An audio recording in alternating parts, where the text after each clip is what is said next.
नमस्कार, मी प्रियंका स्वरसाजमध्ये तुमचं स्वागत करते। आज आपण घरगुती आवळ्याचं पावडर बनवणार आहोत। मार्केटला खूप छान हिरवे पिवळे असे आवळे आता उपलब्ध झालेले आहेत। तुम्हा सगळ्यांना माहीतच असेल, आवळ्या ही व्हिटॅमिन सी ने परिपूर्ण असतं। स्किन आणि केसांसाठी हे खूप महत्त्वाचं असतं। तर त्यासाठी आज घरच्या घरी अगदी दीर्घकाळ टिकणारे असे आपण आवळा पावडर बनवणार आहोत। एका किसणीने मी आवळा किसून घेत आहे। अगदी गोल फिरवत आपल्याला पूर्ण आवळा किसून घ्यायचा आहे। तुम्हाला हवे तेवढे आवळे तुम्ही या पद्धतीने किसून घेऊ शकतात।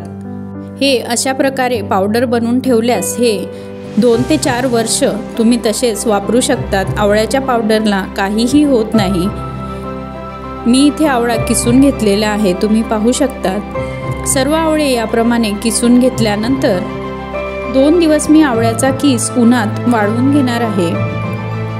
आवळ्याचा किस तुम्ही मुखवास म्हणून असाही खाऊ शकतात, पण पावडर करून ठेवायचे असल्यास आपण याला मिक्सरमधून फिरवून घेणार आहोत।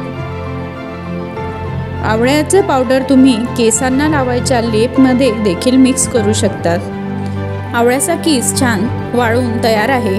आता याला मिक्सरच्या भांड्यात टाकून आपण अगदी बारीक पावडर याची करून घेणार आहोत। अगदी सोप्या पद्धतीने 4 ते 5 किलो आवळ्याची देखील तुम्ही पावडर अशा पद्धतीने घरी बनवू शकतात। आवळा हा रिकाम्या पोटी गरम पाण्यात मिक्स करून घेण्याचे डॉक्टर आपल्याला नेहमीच सांगत असतात। त्यामुळे स्किनला तसेच केसांना याचा खूप फायदा होतो व पचनक्रिया देखील आपली सुधारते आणि रोगप्रतिकारक शक्ती आपली यामुळे वाढते। असे शुद्ध आवळा पावडर घरी बनवा। चॅनलला सबस्क्राईब करा। धन्यवाद।